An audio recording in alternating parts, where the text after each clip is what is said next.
Hola a todos y bienvenidos a un nuevo capítulo del programa del podcast de La Quinta Emprende, un espacio donde hablamos sobre ciencia, emprendimiento, innovación y tecnología.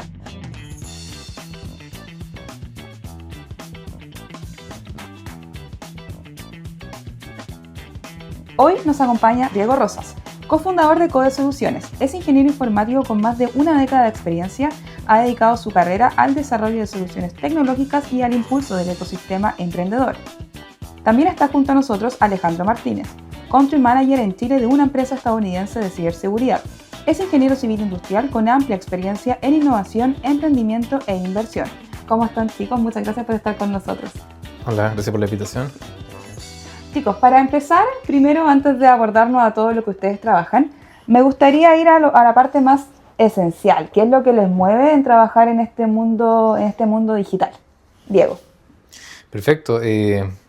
Bueno, desde los inicios yo, como tú bien mencionaste, soy ingeniero informático de profesión.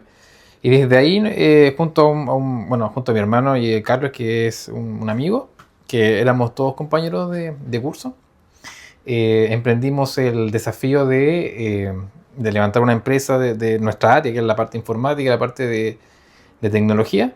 Y desde ahí ya han pasado, creo que este año cumplimos 13 años, yo creo. Y ha sido todo un desafío. Y el tema de estar constantemente moviéndose, constantemente sacando nuevos productos digitales, estando a la vanguardia de la tecnología, eso nos mueve, el poder estar en un constante crecimiento, aprendizaje y también aplicarlo acá a todos los emprendimientos y empresas que requieran de ese partner tecnológico para poder apoyarse. Con un sinfín de actualizaciones que van saliendo, me imagino, es que no tiene fin, que día a día, sí. Es un bucle. Eso, ese no tiene fin en el tema. Y en el caso tuyo, Alejandro, tu formación es de ingeniero civil industrial. Sí. ¿Cómo te empezaste a meter en este rubro ya de soluciones tecnológicas? También tengo entendido que forma parte de varios directorios. Sí, mira, yo también partimos casi al mismo tiempo con Diego, nos conocimos hace 2 años, pero partimos juntos. Yo al principio partí con 2 socios con una aplicación móvil, 2012-2013. Y de ahí fue que, porque el cliente al cual le vendimos la primera aplicación nos pidió desarrollo, hicimos una Super Factory para empezar a vender otro desarrollo. Y yo creo que lo más entretenido, conversando con los socios que tuve en ese momento, es que cada proyecto es distinto. Entonces, no es cuando tú trabajas en una empresa en la cual quizá los primeros 6 meses tú aprendes mucho de la industria, de la empresa donde tú estás, y después empiezas a aprender cada vez menos porque es más especializada. Acá tú puedes tener 5 proyectos al mismo tiempo, donde uno es de agricultura, otro es de telecomunicaciones, otro es de salud. Entonces uno va aprendiendo mucho con cada cliente. Distintas áreas. Exacto, también. Eso es súper entretenido. Y ustedes también tengo entendido que tienen también trabajo en conjunto, que en este caso es Voltaic, y cotización web. Sí. Cuéntanos un poco de qué se trata estas plataformas. Apartamos por Cotización Web, que es el más antiguo. Cotización Web partió en su inicio en Code, en la empresa que tengo con Freddy y Carlos, mis socios.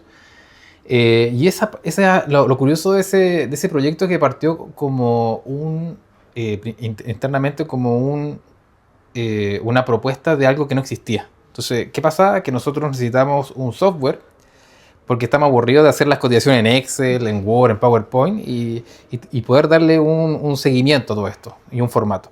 Entonces empezamos a buscar en el mercado si existía algo así. En esa época, estoy hablando como hace 6, 7 años atrás. Y no existía nada así, sino que existían ERP muy grandes que te daban muchos diferentes funcionalidades y muchos módulos. Y cotización era un pedacito chiquitito que lo tenían olvidado y en verdad no era tan potente como lo que andamos buscando. Y bajo esa necesidad, nosotros creamos Cotización Web para nosotros. No tenía nombre al principio, sino que era un software que hicimos para poder gestionar, o sea, crear cotizaciones, poder gestionarla y poder darle un seguimiento. Respondiendo a necesidades en ese minuto propias. Claro, necesidades propias. Y un día X nos juntamos con un cliente a mostrarle un proyecto que estábamos haciendo y de repente abrimos el software de cotizaciones. Y él quedó así como, ¿y esto qué es? No, un software, pero también me sirve a mí. Claro, y ahí nos crujió el cerebro y dijimos, oye, esta solución, si nosotros la necesitamos, puede que muchas otras empresas la necesiten. Entonces ahí lo empaquetamos como en un producto más digital y más pensado en las empresas, como un B2B. Y ahí empezó la carrera de cotización web como tal. Yo sé cuánto fue aproximadamente. Hace como 7 años atrás. Ya. Y partimos así bien pasivo, actualmente tenemos más de 200 clientes, la idea es poder ir escalando y Alejandro entró hace aproximadamente 2 años más o menos, y entró por un lado como inversionista y también entrando, trayendo ideas, trayendo negocios y también viendo la parte de marketing también en Alejandro. En ese sentido, imagino que es sumamente interesante tener constantemente estas nuevas ideas, estos nuevos refresh, porque también, y ustedes me comentan un poco más cómo sucede ahí, está Cotización Web y puede seguir también otra plataforma que pueda ser un poco similar con otro nombre y también estas ideas se pueden ir como, comillas, copiando una con otra. Entonces imagino que también la integración, en este caso tuya, Alejandro, es sumamente importante para enriquecer la visión y actualizar esta visión de Cotización Web, ¿no? Sí, por ejemplo, yo cuando vendí la empresa en 2019, vendí parte del 2017, después del 2019 con mi socio, al holding en el cual le vendimos, un holding tiene muchas empresas de software, tiene cerca de 20 y tantas, 30 empresas. Y se genera algo súper interesante que es que hay un valor entre cada una de ellas. Entonces, como un ejemplo, si entre todas las empresas que están ahí en ese holding quisieran, uno revisa cuánto están pagando por un chatbot, por IA, uno se da cuenta que están pagando quizás $30.000 entre todas las empresas. Las empresas grandes están pagando quizás $1 millón, 500.000 pesos, etc. Entonces ahí aparece una oportunidad donde dice, oye, ¿sabes qué? Se puede hacer un chatbot internamente y ya vamos a tener ingresos del día 1 de $30.000 o lo que sea. Entonces cualquier idea ya viene como desde el dolor, desde el problema. No es una idea que uno dice, ¿sabes qué? Hagamos algo y después vamos a empezar a vender. ¿El proceso creativo en general nace con esa lógica? ¿Viene del dolor? ¿Viene de alguna problemática más allá de que, oye, esto va a resultar bien? No, sí, obvio. O sea, en el caso de... O sea, ¿Cómo mucho menos riesgoso. En el caso de la tesis de inversión que tengo yo, por la cual entré a Cotización Web, porque ellos ya tenían clientes, tenían cientos y tantos clientes, entonces ya era un mercado, uno podía decir, ¿sabes que la empresa vale tanto? Porque hay ciertas fórmulas para poder valorizar una empresa, se llega a un acuerdo y se ejecuta la operación. Pero en el caso de todas estas empresas que no tienen venta y tienen solamente la idea, es súper riesgoso. Antiguamente, 2020, después de la pandemia, había muchas empresas que decían, no, sabes que no he vendido nada, pero da algo $1 millón porque el tamaño del mercado es tanto y yo creo que voy a vender tanto. Y al final hay mucha gente con inversiones tangibles que creen a eso, pero el riesgo es muy alto. En cambio ahora creo que como está actualmente mucho más complejo el tema de informática, antes no había nadie sin trabajo, están todos, o sea, ahora hay harta gente sin trabajo en el informático. Hay más oportunidad donde uno dice, ¿sabes que hagamos las cosas como bien y se efectúan más inversiones en empresas que ya están consolidadas? Oye, en el caso de Voltaic, ¿de qué se trata? Voltaic nació un poco distinto porque ahí nosotros ya llevamos 2 años trabajando, ya nos conocíamos, es muy distinto como pensamos ambos. Yo soy mucho más arriesgado, muchísimo más arriesgado, y las decisiones que tomé en la empresa fueron de riesgo y de suerte también. En el caso de Code, mucho más conservador. Oye, disculpa, ¿cómo se complementan ustedes? Entonces, yo soy más arriesgado y sí, tú eres más conservador. Muy conservador. Ya, ¿cómo hacen esa sinergia? ¿Dónde convergen? Me imagino que igual ahí hay discusiones, claramente en el tema laboral, pero discusiones importantes también sobre la mesa de hasta dónde podemos llegar. Sí, nos agarramos de las mechas. Todavía no somos calvos, así que todavía podemos agarrarnos de las mechas. No, sí, hay veces que no llegamos a acuerdo, pero la idea siempre tener el negocio o el proyecto es el fin mayor. Entonces, a veces yo tengo que ceder, a veces mi amigo no quiere ceder mucho, pero a veces también tiene que ceder, pero siempre pensando en el proyecto. Y generalmente cuando uno se arriesga más es cuando tiene menos riesgo de caerse. Entonces, si yo tengo una billetera grande, me puedo arriesgar más porque cualquier cosa tengo un respaldo. Pero cuando uno tiene una billetera más pequeña, intentas ser más conservador y que si va a invertir en algo sea como bien pensado. Entonces, yo creo que hemos llegado a acuerdo en reuniones, conversaciones, y también hay más chicos, más actores que están ahí metidos y tomando decisiones. Entonces muchas veces yo digo, esta es mi postura, Alejandro dice, esta es mi postura, y hay votación y la mayoría gana. Yo creo que igual hemos llegado a puntos medios siempre, porque tengo 2 casos. En el caso del principio, cuando partimos con Cotización Web, todos los clientes eran orgánicos, todos llegaban solos, o de otros clientes. Yo dije, oye, hay que gastar en marketing. Me dijeron, sí, pero ¿cuánto? Y dije, bueno, todo. Así como gastemos, no sé cuánto. Y al final como que sí, ¿no? Y al final dije, ya, yo vuelvo con el marketing, apuesta mía, para que veamos cómo funciona. Yeah. Y así partió y... ¿Y cómo resultó? No, muy bien. O sea, yeah, porque ellos no están en ese mundo, pasamos a tener 0 personas que llegan inorgánicamente o pagadas, a llegar 400 leads al mes de posibles clientes.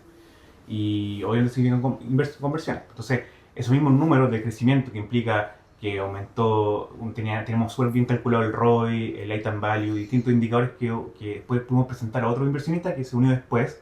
Y ese inversionista se unió porque él quiere que abramos mercado en México. Y justo estamos cerrando esa etapa de inversión y para gran parte de esa inversión es para marketing.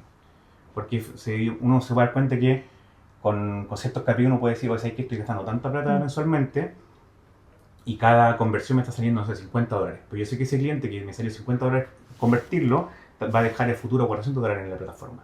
Entonces sé que es un por 8, un 700% de error. Entonces son apuestas seguras, pero obviamente hay que tener el riesgo del principio meterle 500.000 pesos, $1.000.000 mensuales en marketing, lo cual es riesgoso si uno no está metido en el mercado. Entonces, el segundo punto, por ejemplo, el lado yo dije, para mejorar las conversiones hay que mejorar la página, hay que cambiar todo, tanto una cosa es la conversión, que que se vea más bonito el sitio, todo se vea espectacular, y después, para mejorar la vida útil del cliente, el lifetime value, hay que mejorar la experiencia dentro de la plataforma. Porque el cliente ya te compra, y después el cliente tiene que estar día a día, que se quede un mes más, porque nosotros hemos calculado que nuestros clientes se quedan 19 meses en promedio. Hay que tratar de eso llevarlo a 22 meses, 23 meses, lo que sea.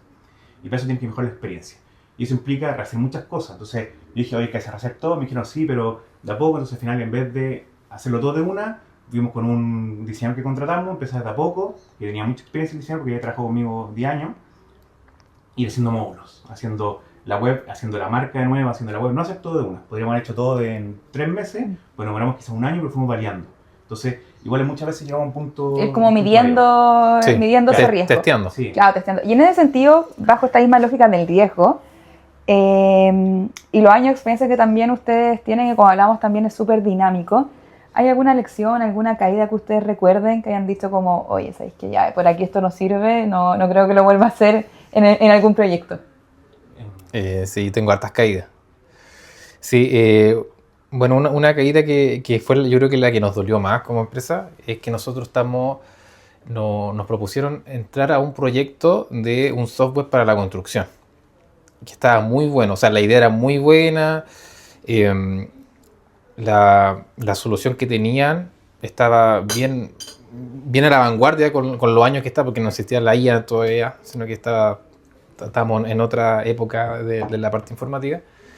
Y el proyecto era muy bueno. Nosotros teníamos que invertir todo el desarrollo, que estaba evaluado entre 20 y 30 millones de pesos, que fue nuestra inversión. Pero ahí, ¿cuál fue el error? El error fueron dos. El primero fue que el stakeholders que hacía este proyecto, ellos se iban a encargar de la parte comercial, pero ninguno de ellos era comercial. Pequeño detalle. Claro, sino que uno era experto en ciberseguridad y el otro era ingeniero en construcción o algo similar. Y supuestamente ellos tenían el know-how del proyecto, tenían los contactos y todo. El proyecto se terminó, todo impeque. Y cuando empezamos a ver ya cuál va a ser la proyección de ventas, no había proyección de ventas. Entonces era algo que no nos competía a nosotros, porque nosotros llegábamos hasta aquí, que es la parte de desarrollo informático, que todo funcionara, y ellos se encargaban de todo el resto. Pero nos dimos cuenta de que ellos, primero, cada uno de ellos tenía su trabajo. Entonces, en el tiempo libre se le dedicaba a esto. En cambio, nosotros tenemos nuestro trabajo. Entonces, la decisión que tomamos fue, nosotros no hacemos parte de la parte comercial. Siendo que no nos competía, lo quisimos hacer así porque pensábamos, pucha, que vamos a tirar toda esta inversión a la basura, mejor demos una milla extra y puchemos. Y el tema es claro, ahí empezamos a ver la parte comercial, empezamos a ajustar ciertas cosas, pero nos dimos cuenta de que justo a nivel país, la parte de construcción justo cesó de esos años, incluso todavía sigue abajo. Y entonces tuvimos la mala fortuna de que el contexto país nos favoreció para este proyecto. Incluso tuvimos contacto en Perú. Perú también estaba pasando un mal momento de la parte de construcción. Como buena idea, mal timing. Exacto, fue el mal timing. Y ahí fue, claro, el proyecto era muy bueno, pero el tiempo no era el correcto. El grupo de stakeholders que nos propusieron no era bueno.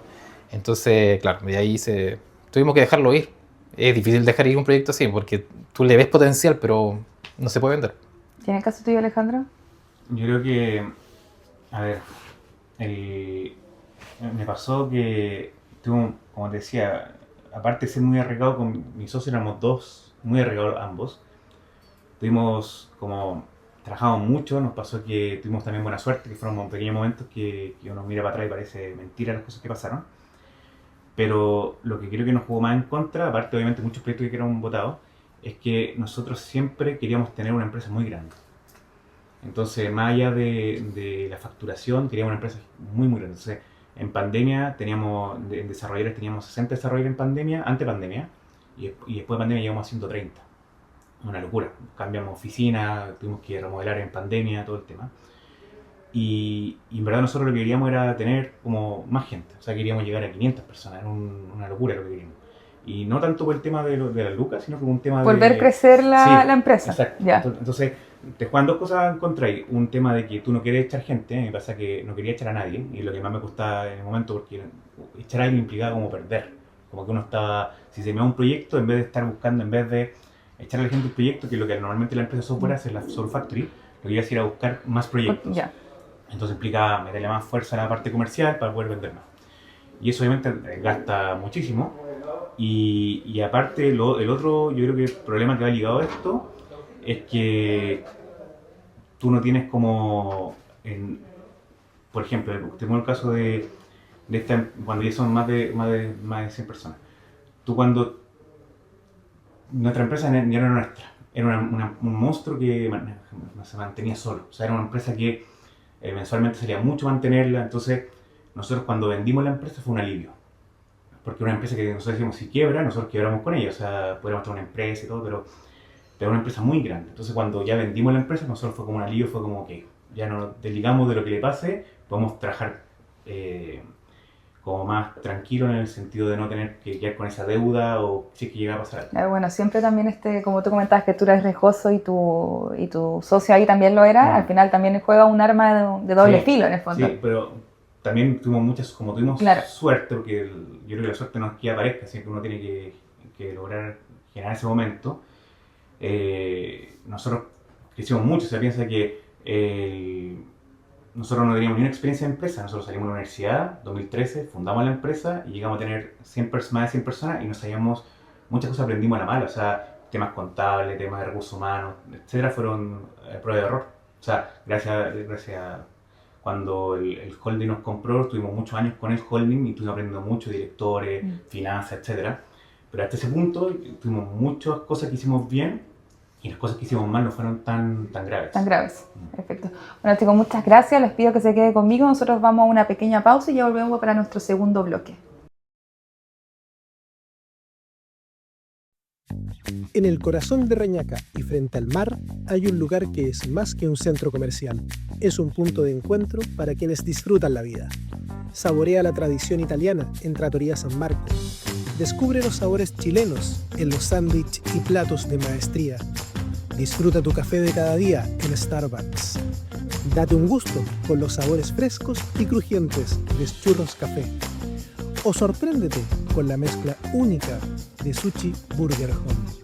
Te esperamos en Piazza Reñaca, un lugar para compartir, para crear recuerdos y disfrutar frente al mar. Encontrémonos en Piazza Reñaca.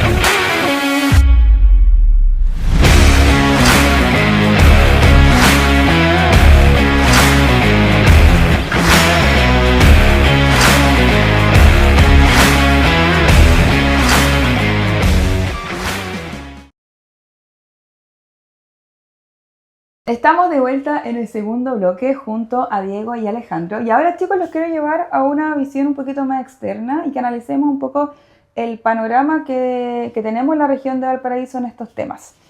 ¿Cómo ven el desarrollo del el ecosistema de tecnología y el ecosistema emprendedor en estos rubros en la región de Valparaíso, desde su perspectiva?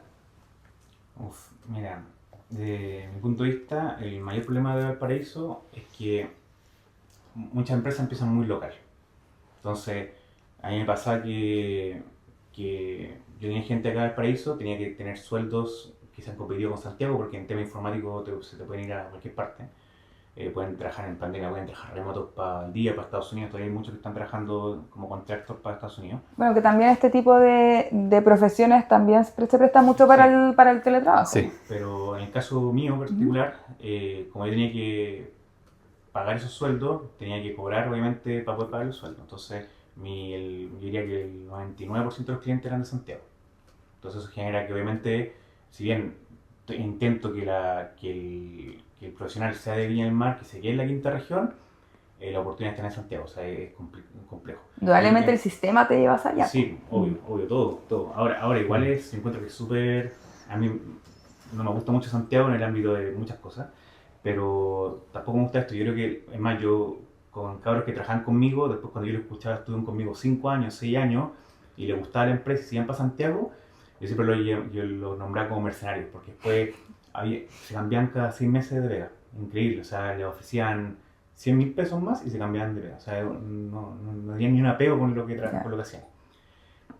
Entonces creo que el ritmo ya es distinto, una formación. En cambio, mucha gente acá que trabaja acá en Viña, vive en Villa Alemana, vive en alguna comuna, y obviamente un ritmo distinto. Uno puede tener una casa, lo cual por 100 millones puede comprar una casa, 150 millones puede comprar una casa de 3 piezas, que en Santiago nada. Entonces, hay muchas cosas que para eso son muy posibilidades, pero yo creo que acá falta una oportunidad. Por eso encuentro que uno de los directores, que también estuvimos el año pasado, que es el de IVA, es para eso, es para poder descentralizar, es para poder buscar cómo apoyar al emprendimiento e innovación en la quinta región. Y también retener, como tú decías, talento. también el talento que se queda en la región. Y en tu caso, Diego. Sí, en mi caso un poco al revés de Alejandro, porque nosotros... ya vemos las diferencias nuevamente. Ahí vemos la diferencia. Sí, con Alejandro tenemos muchas cosas en común de cómo partimos. Partimos 3 socios, que eran los 3 compañeros de universidad. En el caso mío eran 3 socios, los 3 éramos compañeros de la carrera. Entonces, y partimos más o menos el mismo año, pero los resultados fueron diferentes porque tomamos caminos diferentes también. En nuestro caso, casi todos nuestros clientes que tenemos en CODE son de la región. Y nos ha costado salir de la región. Nos ha costado llegar, una de las metas es poder posicionarnos en Santiago. Y nos ha costado mucho. Entonces, lamentablemente es necesario, si tú quieres crecer, salir de la región, porque la región actualmente no te brinda seguridad en temas de mantener el trabajo. Y lo otro que las grandes empresas regionales, en este caso Valparaíso, no son tan regionalistas. Muchas veces lo dicen en el discurso, pero en los hechos no lo son. Entonces buscan empresas de Santiago, siendo que acá en región está una empresa que puede hacer lo mismo. Simplemente se van por el mejor postor, quien cobra más barato, muchas veces. Y eso a las empresas que nacen en región y crecen en región, nos juegan en contra y nos obliga a salir de esa zona de confort, porque hoy en cualquier momento nos puedan decir ya no sigue este contrato y ¿qué hacemos? Y tenemos que ir a Santiago. Entonces ahora una de las estrategias que estamos intentando desarrollar es poder salir de la región e ir a Santiago. Oye, qué interesante la lógica, porque claro, son contemporáneos ustedes, pero tienen una experiencia distinta. ¿A qué se debe eso, ustedes creen? ¿A qué se debe esta diferencia de experiencia? En el caso de nosotros, los 3 socios somos los 3 ingenieros informáticos. Entonces, cuando partimos, nosotros igual, pues nosotros salimos y al tiro fundamos la empresa. Incluso yo creo que yo formalmente no he trabajado en otra empresa que no sea la mía, sino trabajé un tiempo de empaque cuando era universitario y otros trabajos, pero yo creo que ahí el problema fue que nosotros teníamos una mirada muy técnica, muy de... Cuando veíamos un problema, nosotros veíamos como a la solución, pero no veíamos más allá. Entonces teníamos una mirada muy a corto plazo, pero desarrollando proyectos y productos muy detallistas, que queden impecables. Y yo creo que Alejandro es al revés, pues Alejandro no es técnico en el área, sino que es ingeniero civil, entonces tiene una mirada mucho más amplia. No tanto en lo técnico, sino que en ir más allá. Entonces nosotros nos dimos la vuelta un poco más larga, porque claro, fuimos muy técnicos, pero muchas cosas las fuimos aprendiendo en el camino y nos fuimos perfeccionando. Pues yo terminé aprendiendo contabilidad, casi soy experto en contable, porque tuve mala experiencia con contadores, que dije ya, yo voy a hacer curso y aprendí contabilidad. bueno, ahora tengo una empresa externa pero, que me hace ese tema, pero en una ¿De acá de la región? Sí, de acá de la Ya. región, sí. Pucha, me fui el foco con la pregunta que hiciste. ¿No? Y claro, entonces tuvimos que adaptarnos a las necesidades que teníamos y la íbamos cubriendo. Entonces, claro, yo aprendí contabilidad y el tema también de la parte comercial también la estoy viendo yo ahora. Pese a que soy informático, veo la parte comercial porque he aprendido de errores y también haciendo cursos y también teniendo mentores también que me van apoyando. ¿Y en el caso tuyo, Alejandro? ¿Tú Yo crees creo que que fue responde? porque en un inicio éramos 3 socios, después quedamos 2. Pero cuando éramos 3 socios, yo creo que fue un tema de... ¿Tus socios, disculpa, qué profesión Sí, por eso, tenían? que eran, los tres éramos industriales. Ya. ¿Ya? O sea, Que pasa lo mismo, es Sí, como el somos mundo los tres. paralelo, pero sí, es como lo mismo. entonces nosotros ¿ya? teníamos que cuando partimos el día 1, partimos con un financiamiento de un tercero que apostó por nosotros, que le gustó la idea de la aplicación, puso inversión tángil y nosotros con eso contratamos equipos, fue un poco distinto, pero nosotros teníamos que, cuando, por ejemplo en el caso de Diego, si es que ellos tenían que pagarse los sueldos, tenían que pagarse 3 sueldos y quizás podían esperar un poco a los pagos de proveedores, o sea, de clientes, etcétera. En el caso mío tenían que pagar, no sé, 5 sueldos, más los 3 de los gerentes, quizás no se podíamos esperar, pero los cabros no. Entonces, si es que cerramos un cliente y un cliente no iba a pagar en 60 días, tenemos que buscar cerrar otro que pagara por adelantado, entonces al final... Y ahí ir jugando con los números. Entonces yo creo que esa necesidad de tener que estabilizarse, porque es súper complicado estabilizar una software factory, muy complicado. O sea, todos los meses imagínate que sale un proyecto que necesitáis 20 personas más, tengo un caso muy loco, pero 20 personas más implica comprar 20 equipos nuevos, pagar 20 sueldos y hasta que te pague el cliente. Entonces uno se desfasa muchas veces con la luz. Y las licencias también, 20 La licencias.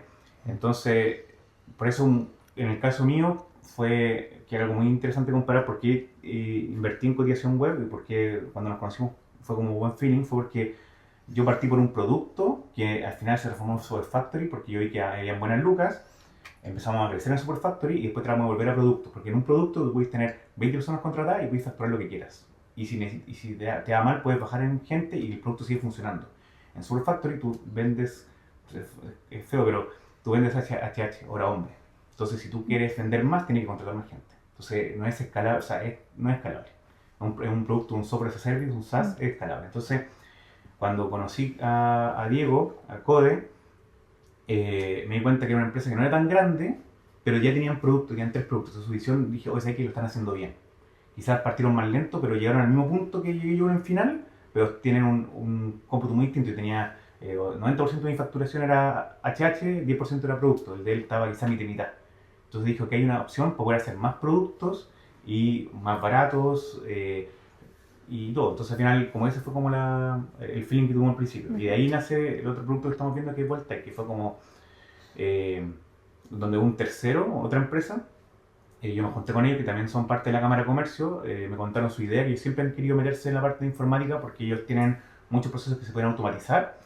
Y yo dije, oye, pero ¿por qué no se ha metido? ¿No? Por un tema de costo, porque es muy caro hacer un software. Entonces yo vi la idea y dije, oye, ¿sabes qué? Podríamos hacer un joint venture en el cual yo veo la parte, puedo ser coinversionista y veo la parte comercial, ustedes ponen el know-how de todo lo que saben de experiencia y Code puede hacer la parte informática. Entonces ahí llegamos a un cierto acuerdo de Lucas y partió Voltec. Y ahí se Entonces, da match. entonces pueden aparecer esos matches donde uno puede una oportunidad en un contacto que uno tiene, en una empresa que ya funciona, de algo que nosotros con la experiencia sabemos que puede funcionar como un SaaS, y tenemos la espalda para poder hacerlo, la parte comercial y la parte de software. Perfecto. Oye, para ir cerrando la última pregunta, que sea bien concisa. Respecto a la articulación y al mismo ecosistema, en cuanto a los gremios, tú también estás en EIVA y en otros directorios también, todos tienes esta visión un poquito más panorámica a partir de las asociaciones entre distintos actores. ¿Qué acciones o qué iniciativas específicas ustedes implementarían para seguir desarrollando las startups tecnológicas de la región?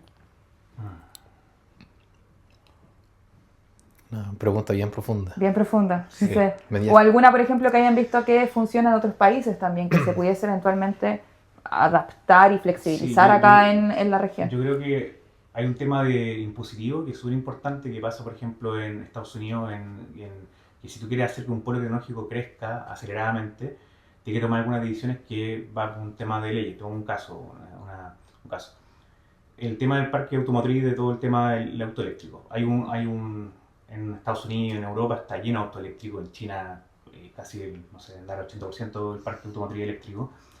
Acá en Chile no es tanto, y no está preparado el mercado chileno. Pero también no está preparado, también tenía el tema de que los autos eléctricos pagan patente al lujo, tienen el tema del costo de la energía eléctrica, no hay subvención para el auto eléctrico, y eso, en otros países, cuando tú quieres transformar una industria, tienes que generar un incentivo. Entonces, incentivo de que todos los colectivos, todos los taxis sean eléctricos, no cobrarle impuestos, quizás por tantos años, que no pagar impuestos al lujo, no pagar impuestos, no pagar impuestos a patentes, nada. O sea, una región como Valparaíso se puede prestar para esas cosas, para hacer ese tipo de pilotaje donde tú dices, ¿sabes qué? Pues en vez de probar con Santiago con todo el parque automotriz, probamos con Valparaíso, bajemos el costo de los aranceles, etcétera. Entonces, bajemos un poco las barreras que existen para desarrollar e impulsar esta y iniciativa. eso implica, no solamente la parte eléctrica, todo el electromotriz, los hubs de carga, implica aplicaciones, aplica conexiones con los hubs de carga, toda una red de desarrollo tecnológico súper fuerte que va a venir. Y que si uno va hace 5 años atrás a unir a San Francisco, en Estados Unidos, estaba lleno de Tesla y no habían cargadores. Entonces ya hay unos problemas que ya se solucionaron y que casi que llegan en rebote vamos a tener los mismos problemas. Y ya sabemos cómo solucionarlos, pero no estamos preparados. O sea, la industria está súper en pañal en el caso automotriz y yo creo que, tomarte como un ejemplo, en el caso de la electromovilidad, pero es un punto que yo creo que es muy interesante el tema de los impuestos. En el caso tuyo, Diego. Sí, mira, yo concuerdo con Alejandro. Es difícil que lleguemos a acuerdo, pero concuerdo con él con lo que está diciendo. Y un ejemplo claro de esto es este mismo edificio. Este mismo edificio, o los 3 edificios juntos, que es este distrito, ¿no es cierto? Podemos ver que hay un acuerdo de las empresas privadas, de las universidades, que es la academia, ¿no es cierto?, de emprendedores, de poder tener un lugar físico en la cual se pueda manifestar abiertamente de que la región de Valparaíso, en este caso el Salto, Viña, tiene un centro donde se puede generar innovación, emprendimiento, pero yo encuentro que falta un actor acá que pueda potenciar esto, que es la parte de gobierno, la parte municipal también. Un ejemplo claro, la locomoción acá es horrible, no sé si ustedes saben. Sí, la conectividad. Exacto. Entonces, si queremos potenciar este polo y que sea un polo, un testing de un polo de innovación en Chile que no existe actualmente y que esté en Valparaíso en región, que los gobiernos, el gobierno, la municipalidad puedan igual dar pasos firmes y potenciar esta parte. El tema de locomoción, hay una micro que pasa por acá, la única. El metro ya es un tema de conectividad. Tema de estacionamiento. Me ha tocado. Yo tengo oficina acá en el edificio Reyes 2. Muchas veces vienen a visitarme clientes y yo tengo que sacar mi auto de estacionamiento porque no hay, dejarlo al otro lado, lejos, y para que él se estacione. Entonces, yo creo que falta un compromiso por parte del sector público que pueda manifestarse teniendo, no sé, parking abierto, hacer un parking. Lo que te mencioné son ejemplos, pero encuentro que falta eso para potenciar Al final los distritos de innovación no solamente son los edificios, los espacios, sino que es todo también el entorno el ecosistema completo que lo recorre. Bien, chicos, muchas gracias. Les pido que se queden conmigo para el último bloque, para finalizar este programa, así que nos vamos a una pequeña pausa y ya volvemos.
Estamos de vuelta en nuestro último bloque junto a Diego y Alejandro. Este es un bloque un poquito más personal y reflexivo.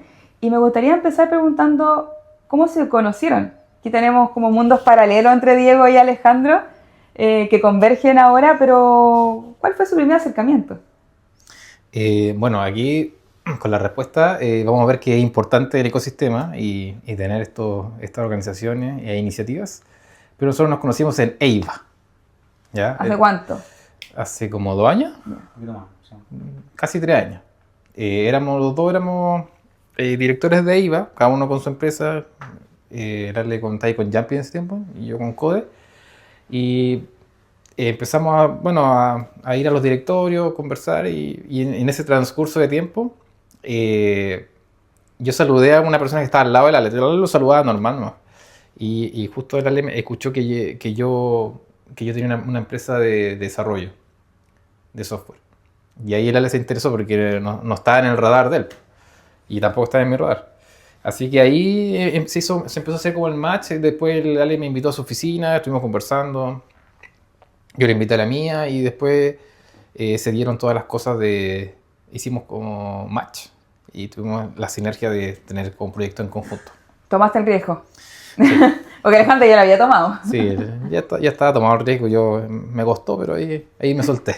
Hoy en ese sentido, Alejandro, como comentaba Diego, esos espacios de networking, de estar activo en el ecosistema, me imagino que son sumamente relevantes también para potenciar la región en estas áreas. Sí, no, aparte que uno igual puede conocer a las personas, por ejemplo, con el otro proyecto que estamos en conjunto, los otros socios, que es una empresa de acá de la región, ahí yo los conocí creo que por la cámara. Entonces, se unió a la cámara, los conocí, los traté de vincular con empresas, desinteresadamente los vinculé con empresas de la región que yo sabía que les podía servir su servicio, y así también fui viendo cómo ellos trabajaban. Entonces, de ahí empecé como a conocerlos más y ahí se dieron como la sinergia. Entonces, igual es bien importante eso. EIVA, la diferencia quizás con otros gremios, otras corporaciones, que EIVA nace de que los directores no estamos buscando fines comerciales, estamos buscando cómo apoyar, filantrópicamente se podría decir, cómo apoyar a la región.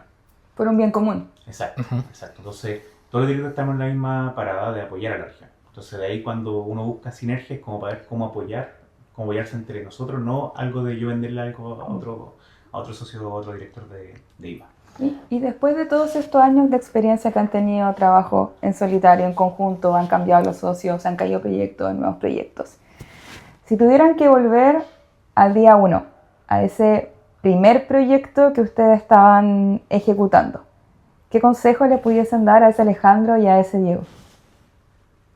O sea, lo que comentaba anteriormente de no querer comerse el mundo, creo que es muy importante, pero hay muchas cosas que yo no sé si cambiaría casi nada, porque actualmente la parada que estoy actualmente como en tema de trabajo, estoy súper tranquilo, prácticamente hago lo que me gusta hacer, no estoy forzado en ningún lado, entonces yo creo que esa edición es cuando yo partí con el emprendimiento en 2013 con mi socio. Yo eso no cambiaría prácticamente nada. Obviamente uno al final hubo muchos problemas, muchas cosas cambiarían en el medio, como les decía el caso de tener una empresa tan grande o querer como, en vez de estar buscando eficiencia, en vez de estar buscando como hacer la pega bien, porque obviamente yo podría haber buscado lo que hago ahora, que es tener mucho más KPI, mucho más presente los KPI, que eso es como la pega al final de un gerente. Eso tenía muchas ediciones más de estómago, mucho más de ganas de crecer. Entonces, De olfato. Entonces yo creo que eso un poco quizás no ser tan arriesgado, porque... Ser más medido, ser más Diego. Sí, lo que pasa es que cuando pasa toda la semana, yo soy demasiado efusivo, demasiado alterado, apurón, entonces muchas veces les comparto una idea y yo quiero partir mañana. Entonces le mando un audio y como que me desespero cuando no me dan el feedback y después me dicen ya, pero podríamos hacerlo así. Y yo como tengo otra forma de trabajar, lo cual me ha funcionado, pero nuevamente porque hay un equipo atrás que tiene que estar todos los días trabajando y aparte de un tema también es un tema suelto. O sea, uno falla muchas más veces de lo que ha hecho. O sea, yo he hecho no sé cuántas empresas desde que partí y han cerrado muchas más de las que siguen vivas. Entonces uno tiene que estar preparado a eso, de alguna forma fallar barato. Y yo creo que ahora lo que hace con Diego he aprendido a fallar más barato, ¿no? Porque antes igual uno trata de fallar barato, pero claro, ahora trata de eficientar más ese riesgo. Oye, ¿y hay frustración detrás? No, yo creo que al principio sí, porque cada proyecto es como un hijo, entonces uno tiene mucho cariño, uno cree, cuando uno es más joven, que tú eres la persona más inteligente y tu producto de 100% va a funcionar. O sea, muchas veces cuando uno parte con un producto sin cliente y tú dices, aquí está la solución. En vez de venir por el problema, lo que hablábamos delante, uno parte con la solución. Y uno dice, no, esto va a funcionar. Y después cuando no funciona, te frustras porque dices, oye, ¿por qué la gente no lo entiende? Si esto es lo mejor que pueden tener. Obviamente hay cosas que tú estás dejando de lado, cosas administrativas, etcétera, que estás dejando de lado. Y eso creo que frustra más al principio. Y uno después con el tiempo ya deja de... En el caso mío, no sé si digo, en el caso mío, cuando tú tienes una empresa que has hecho, bueno, yo creo que Diego también es así, pero si uno hace 200 proyectos informáticos, los proyectos informáticos duran 3-5 años de empresa de software, o sea, los SaaS. Después o se venden o mueren. Entonces, crecen muy rápido, uno gana mucho dinero muy rápido, pero son productos que no duran mucho. Entonces, si que Diego tiene 13 años, te aseguro que el 90% de los proyectos que él ha hecho están muertos. Entonces, uno pelea con esa frustración al inicio, porque uno dice, ¿sabes qué? Tengo 10 proyectos y queda uno.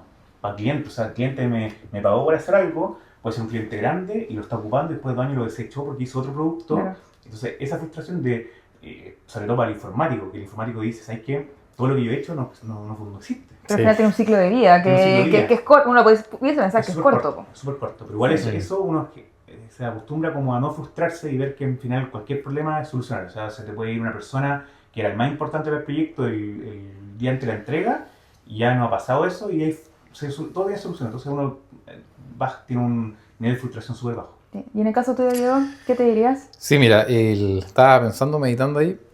Así que gracias, Alejandro, por hacer tiempo. Sí, me faltó más tiempo. Sí. No, yo encuentro que el aprendizaje en experiencia es clave. Entonces yo si vuelvo al pasado y me digo, Diego, no hagas esto porque va a pasar esto, el otro Diego me dice, ok, claro, pero no voy a tener ese aprendizaje de esa caída, por ejemplo, que ahora se repercute en algo positivo, porque ya pienso en eso, ya no voy a hacer eso porque ya me caí, ahora no me caigo. Yo creo que si tuviera que hablar con el Diego anterior, le daría como más aliento a seguir. Me diría, esfuérzate y sé valiente, Diego, pero... ¿Le dirías que se arriesgue más? No. Es que... No, porque vas a conocer a un Alejandro que te va... Sí. Lo que pasa es que nosotros, desde que partimos hasta unos 2-3 años atrás, nunca tuvimos un inversionista. Entonces todo el capital que se generaba por el lado nuestro. No teníamos mucho colchón, por así llamarlo, de dinero para aguantar caídas. O sea, podríamos aguantar caídas, sí, pero tantas caídas y muy rápidas unas de otras, no. Entonces, por eso el ser conservador fue clave para no quebrar. Muchas veces estuvimos a punto de quebrar, al borde, pero ahí, gracias a Dios, tuvimos la sabiduría para poder zafarnos de eso. Una ventaja que tenemos nosotros con cuando el ALE partió es que el equipo de nosotros eran los mismos desarrolladores. Entonces, si había que esperar 30 días más para el sueldo, podíamos hacerlo. Si teníamos que trabajar horas extras toda la noche para entregar un proyecto, podíamos hacerlo. No teníamos que rendirle a nadie ni decirle, oye, te pago después. Y después nos demandara. Entonces, eso fue clave porque nosotros teníamos el control de la parte técnica. Pero, por otro lado, al tener el control de la parte técnica, no teníamos la visión para ir más adelante, que es la que tenía el ALE. Entonces, como nosotros partimos así, sin un capital tan grande y sin una inversión de parte de externos, tuvimos que ser conservadores hasta llegar al día de hoy. Ahora tenemos inversionistas, tenemos una mirada más amplia y ahora podemos tomar más riesgo que antes. Pero antes, si tomábamos riesgo, moríamos al primer intento. Teníamos un chut. Sí, bueno, es bien interesante esa mirada de que al final todos los errores son los que te llevan a este minuto estar acá, en esta entrevista también, porque eso también te enseña para el futuro y seguramente también van a tener algunos errores más en el futuro y que les van a servir de aquí a más adelante. Así que, chicos, muchas gracias por compartir su experiencia, por conocer también cómo funciona un poco este tema de las startups tecnológicas y muy agradecidos también de que hayan venido y conocer estos desarrollos que se hacen aquí desde la región. Así que muchas gracias. Perfecto. Muchas gracias por estar con nosotros y muchas gracias a ustedes por vernos el día de hoy. Nos vemos en el siguiente programa del podcast de la Quinta Empresa.